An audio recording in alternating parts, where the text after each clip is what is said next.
Hello అండి, welcome to Telugu రుచులు and blogs అండి. ఇవాళ మీరు చూస్తున్నారు కదండి ఫిషెస్ ఇవి. సో నేను ఇందాక ఫిష్ వీడియోలు చాలా చేశాను. సో ఇది ఫస్ట్ టైం అండి ఇది చేస్తున్నాను నేను. ఇవి ఎండిపోయిన చేపలండి, చూస్తున్నారు కదా ఎండిపోయినాయి. ఇలా తిన్నా కానీ మీకు తెలుస్తుంది. ఎండిపోయిన చేపలు, మన ఎండు చేపలు ఉంటాయి కదా అలా అనమాట. ఇవి స్టోరేజ్ చేసి పెడతారంట. దీని లోపల మొత్తం ఉప్పు వేసి పెడతారంట. కల్లుప్పు తెలుసు కదండి, సో కల్లుప్పు మొత్తం వేసి పెడతారంట. నేను ఇవాళ ఇది ట్రై చేయబోతున్నాను. సో ట్రై చేసిన తర్వాత నేను ఇది ఎలా ఉందో చూసి అప్లోడ్ చేస్తాను. నేను చూడడానికి అయితే చాలా సాల్టీగా ఉన్నాయండి. నేను అందుకనే ఏం చేస్తానంటే ఇప్పుడు నేను ఇప్పుడైతే 8 పీసెస్ తీసుకున్నానండి చిన్నగా. నేను ఆల్రెడీ ప్యాకెట్ తెచ్చాను. కొంచెం కాస్ట్ ఎక్కువగా ఉంటుంది. ఇది నార్మల్ చేపలు మనం ఫ్రెష్గా తీసుకునే కంటే కొంచెం కాస్ట్ ఎక్కువగానే ఉంటుంది. ఇదైతే మనం ఎప్పుడైనా సరే తీసుకొని చేసుకోవచ్చు అనమాట కర్రీ. నేను ఇప్పుడు ఈ సాల్ట్ మొత్తం పోవడానికి నేను హాట్ వాటర్లో నానబెడుతున్నాను. యాక్చువల్లీ ఇది నానబెట్టొద్దని చెప్పారు, డైరెక్ట్గా మనం కర్రీలో వేసుకోవచ్చు ఎంబడే అని చెప్పారు. కానీ నాకు ఈ సాల్ట్ చూసి భయపడి నేనైతే సాల్ట్ చాలా ఎక్కువగా ఉంది. మేము చిన్న పీసెస్గా వేసుకోవడానికి నేను ఇప్పుడు ఏం చేస్తానంటే కెటల్లో వాటర్ వేడి చేశానండి. వేడి వాటర్ పోస్తున్నాను నేనైతే. ఫస్ట్ టైం కదా, ఎలా వస్తుందో తెలియదు.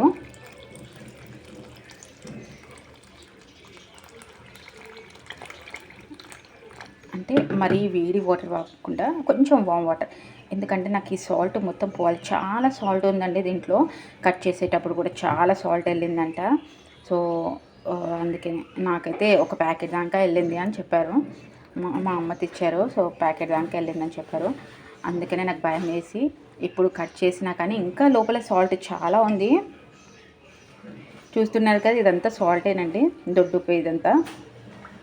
సో మీకు తెలుసా అండి, దొడ్డుప్పు అయితే ఉప్పు వేస్తే మరి ఎక్కువగా విషయం అయిపోతుంది. అందుకనే నేను వాటర్లో నానబెట్టి అక్కడ పక్కన పెట్టేసుకున్నాను. అంతలోపు మనం మసాలాస్, చింతపండు అన్నీ నానబెట్టుకొని పెట్టేసుకున్నాము. ఇది అయితే కొంచెం ముందు ఒక హాఫ్ అన్ అవర్ ముందు పక్కకు పెట్టేసుకోండి. అంతగా టైం లేదంటే ఒక 15 మినిట్స్ ముందన్నా పెద్ద నిమ్మకాయ సైజ్ అంతా చింతపండు నానబెట్టేసుకున్నాను నేను. ఎందుకంటే 8 పీసెస్ తీసుకున్నాను కాబట్టి కొంచెం తక్కువగా నానబెట్టుకుంటాను చింతపండు. ఇప్పుడు కడాయి పెట్టుకొని మసాలా చేసుకుందామండి. ఇప్పుడు ఇందులో ధనియాలండి, 1 స్పూన్ ధనియాలేమో మనం మంచిగా వేయించేసుకుందామండి. నెమ్మదిగా ఒక్కొక్కటి మంచిగా చూసుకొని వేయించుకోండి. ఇప్పుడు ధనియాలు వేగిపోయాయండి, పక్కకు పెట్టేసుకుందాము. ఇప్పుడు 1 టేబుల్ స్పూన్ దాకా జీలకర్ర వేసుకుంటున్నానండి. నెక్స్ట్ ఆవాలు కూడా. ఇదంతా మనం దానికోసమే అండి, పొడి కోసమో చేసుకుంటున్నాను. ఇప్పుడు ఇందులో సోంపు వేసుకొని మంచిగా వేయించుకుందామండి. ఇప్పుడు మనం నెక్స్ట్ మెంతులు కూడా వేయించేసుకుందామండి.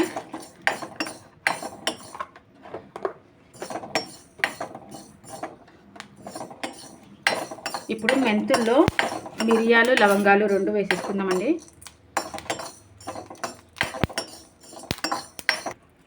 ఒక 6 ఎండుమిర్చి వేసానండి.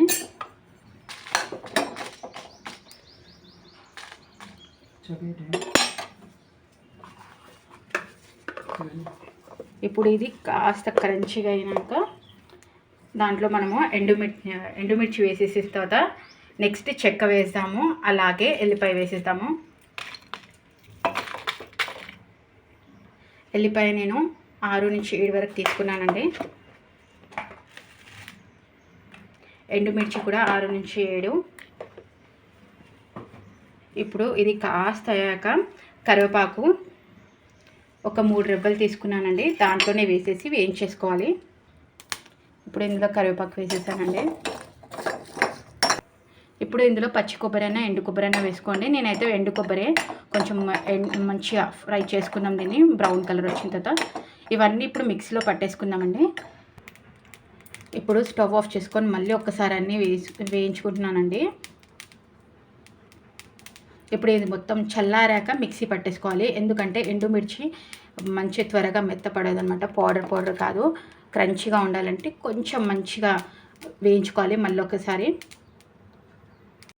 ఇప్పుడు మసాలా మొత్తం చల్లారిపోయిందండి, మిక్సీకి వేసుకుందాము. నేను ఫస్ట్ కొబ్బరి మిక్సీకి వేసిన తర్వాత వేస్తున్నాను.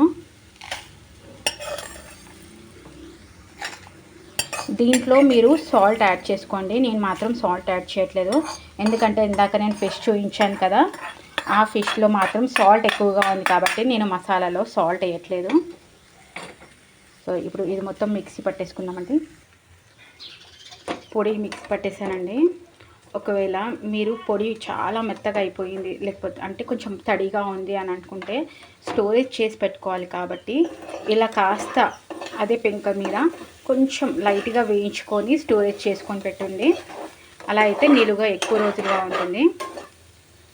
బయట పెట్టుకోవచ్చు నిలువుగా. అలా పొడి పొడిగా ఉంటే మంచిగా. ఇప్పుడు చూస్తున్నారు కదా, నాకు కాస్త తడిగా ఉండే, ఎందుకంటే ఎల్లిపాయలు కొంచెం పచ్చిగా ఉన్నాయి, ఫ్రెష్గా ఉన్నాయి కాబట్టి దానివల్ల కొంచెం నాకు తడిగా అనిపించింది. అందుకే నేను ఇలా మంచిగా ఒక్కసారి కాస్త ప్యాన్ వేడి చేసి దాంట్లో నేను వేసేసి మంచిగా మంచిగా పుల్లగా ఇలా చూస్తున్నారు కదా ఇప్పుడు ఎంత బాగుందో. సో ఇలా స్టోరేజ్ చేసుకొని నేను బయటనే పెట్టుకుంటాను. ఫ్రిడ్జ్లో అయినా బయట అయినా పెట్టొచ్చండి. ఇది స్టోరేజ్ చేసి ఏదైనా గ్లాస్ జార్లో పెట్టండి. అలా అయితే ఎక్కువ రోజులు నిలువుగా ఉంటుంది. చూస్తున్నారు కదా. సో ఇప్పుడు మన ఫిష్ మసాలా రెడీ అయిపోయిందండి. ఇప్పుడు చూస్తున్నారు కదా దానికి దీనికి డిఫరెన్స్. దీంట్లో చూస్తున్నారు కదా లైట్గా తడిగా ఉంది. నేను అందుకనే దీంట్లో వేసేసి ప్యాన్లో వేసేసి అది కొంచెం వేడయ్యాక మంచిగా ఇలా పుల్లగా మంచి పొడిగా పౌడర్గా అయిపోయింది ఇప్పుడు. సో స్టవ్ ఆఫ్ చేసేసుకున్నానండి నేను అప్పుడే. ఇప్పుడు ఇది వేస్ట్ కాకుండా ఇందులో మనము వాటర్ పోసుకొని కర్రీ చేస్తాం కదా ఫిష్ కర్రీ, అందులో మంచిగా ఈ వాటర్ మొత్తం వేసేసుకుందాము, మసాలా వాటర్ అంతా. ఇప్పుడు మనము ఫిష్ పులుసు పెట్టుకోవడానికి కర్రీ చేసుకోవడానికి మనం ప్యాన్ వేడి చేసుకున్నానండి, పెద్దది పెట్టుకున్నాను. సో ఇప్పుడు ప్యాన్ హీట్ అయింది కాబట్టి ఇందులో నేను 3 టేబుల్ స్పూన్స్ ఆఫ్ ఆయిల్ పోసుకుంటున్నానండి.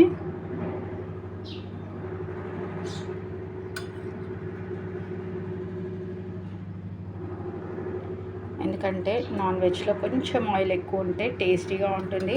అలాగే పచ్చళ్ళు చేసేటప్పుడు కూడా కొంచెం ఆయిల్ ఎక్కువ వేస్తే టేస్టీగా ఉంటుంది కాబట్టి నేను కొంచెం ఎక్కువ వేసుకున్నాను. సో ఇప్పుడు మనము ఆయిల్ వేడయ్యాక ఆయిల్ వేడయ్యాక నల్ల ఇలాచీలు వేస్తున్నానండి నేను. అది కొంచెం ఫ్లేవర్ ఇస్తుంది, అందుకనే నల్ల ఇలాచీలు దంచుకొని వేసుకోవాలి. నెక్స్ట్ జీలకర్ర. నల్ల ఇలాచీ లేకపోతే నార్మల్ ఇలాచీ అయినా వేయచ్చండి. జీలకర్ర 1 టేబుల్ స్పూన్ వేసాక మనం ఇప్పుడు బిర్యానీ ఆకు వేసుకుందామండి. 2 నేను పెద్దగా ఉన్నాయి కాబట్టి చిన్నగా చేసుకొని వేసుకున్నాను.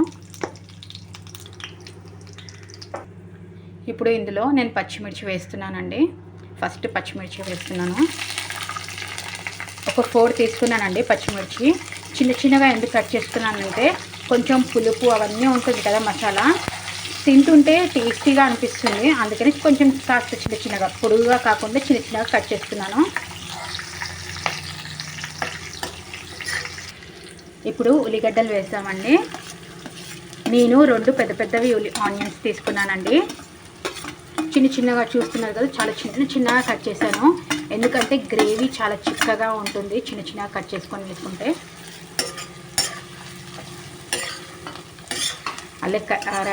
అలాగే కరివేపాకు కాడలు కూడా వేసేసాను దాంట్లో, కొంచెం ఫ్లేవర్ బాగుంటుంది అందుకని అలా వేసేసాను. సాంబార్లో వేస్తారు కదా నార్మల్గా, అలానే దీంట్లో కూడా వేసేసాను.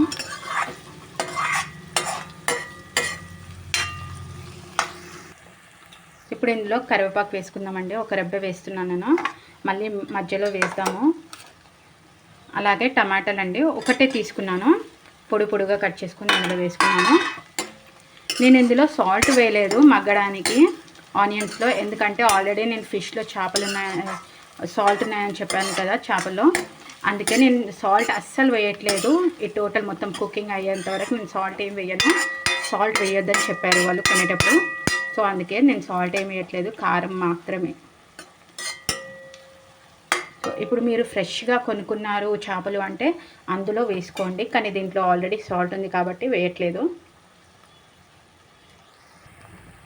ఇందులో నేను అల్లం వెల్లుల్లి పేస్ట్ 1 స్పూన్ వేసానండి. అలాగే పసుపు కూడా వేసాను, అది స్కిప్ అయిపోయింది. సో ఇప్పుడు నేను కారం వేస్తున్నానండి. ఒక 1.5. మీ టేస్ట్కి ఎలా ఉంటుందో, కారం ఎక్కువగా ఉంటే కొంచెం తక్కువగా వేసుకోండి. ఆల్రెడీ మనం పచ్చిమిర్చి వేసాం కదా, కొంచెం పచ్చిమిర్చి కొంచెం స్పైసీగా ఎక్కువగా ఉంది, అందుకని నేను కొంచెం తక్కువ వేసుకున్నాను. ఇప్పుడు మనము చేపలన్నీ తీసుకుని దాంట్లో వేసేద్దామండి.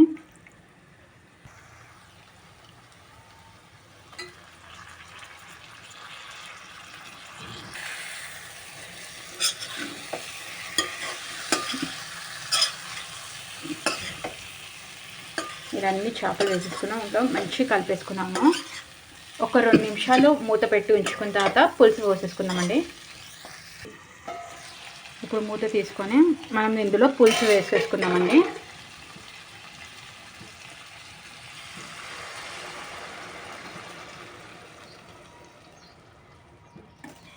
ఇందాక మసాలా చేశాను కదా, మిక్సీలో పట్టాను కదా, ఆ మసాలాలో కూడా కొన్ని వాటర్ పోసేసి అవి కూడా ఇందులోనే పోసేసానండి. ఇప్పుడు ఒక్కసారి లైట్గా కలుపుకొని ఇంకా మూత పెట్టేసుకొని ఉంచుకుందాము. ఇప్పుడు కరివేపాకు రెబ్బ ఇంకొకటి పైన వేద్దామండి. ఇప్పుడు మూత పెట్టేసుకుందాము. ఇప్పుడు ఇందులో ఒక 2 రెబ్బల పుదీనా వేస్తున్నానండి, ఎందుకంటే ఇది చాలా స్ట్రాంగ్గా స్మెల్ ఉంది, అందుకే పుదీనా వేస్తున్నాను. చిన్నగా కట్ చేయకుండా ఇలా పెద్దగా 2 రెబ్బలే వేసాను, ఎందుకంటే మన ఎండిపోయిన అది కదా, ఫిష్ కదా, అందుకే కొంచెం స్ట్రాంగ్గా ఉంది స్మెల్. 2 రెబ్బలు అయితే ఉంటే వేసుకోండి, లేకపోతే లేదు, ఇది ఆప్షన్. కొంచెం స్మెల్ కొంచెం మంచిగా ఉంటుంది, మెంట్ ఫ్లేవర్ అనేసి నేను వేసాను. ఇప్పుడు ఇందులో మనము మసాలా వేసుకుందామండి. 2 టేబుల్ స్పూన్ మసాలా వేస్తున్నాను నేను. అలాగే మరొక కరివేపాకు రెబ్బ వేసాను.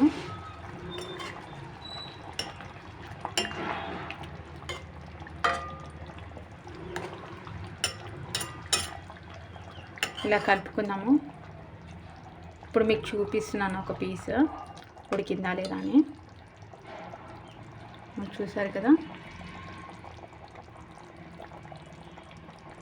సో ఆల్మోస్ట్ ఉడికిపోయిందండి.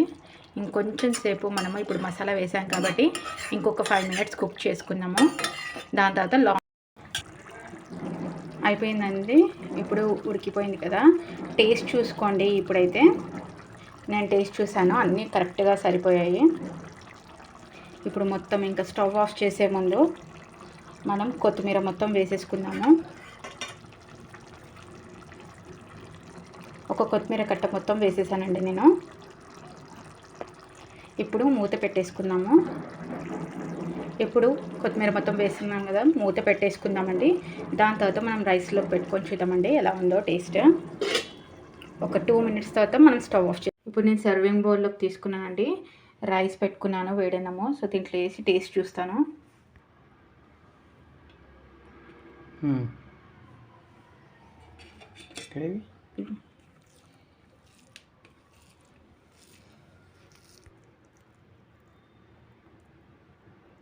చూసారు కదండి, ఫిష్ కూడా మంచిగా ఉడికింది.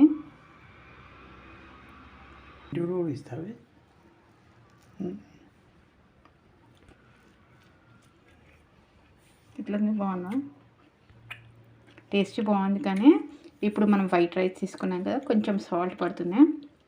సో సాల్ట్ అడ్జస్ట్ చేసుకొని తినండి. నేనైతే తినేస్తున్నాను. థ్యాంక్స్ అండి, థ్యాంక్స్ ఫర్ వాచింగ్. మీకు కనుక ఇలాంటిది ఏదైనా రెసిపీ నచ్చితే నాకు చెప్పండి. ఫిష్ రెసిపీ ఏదైనా నేను చేసి చూపిస్తాను. నిజంగా చాలా చాలా సూపర్గా ఉంది.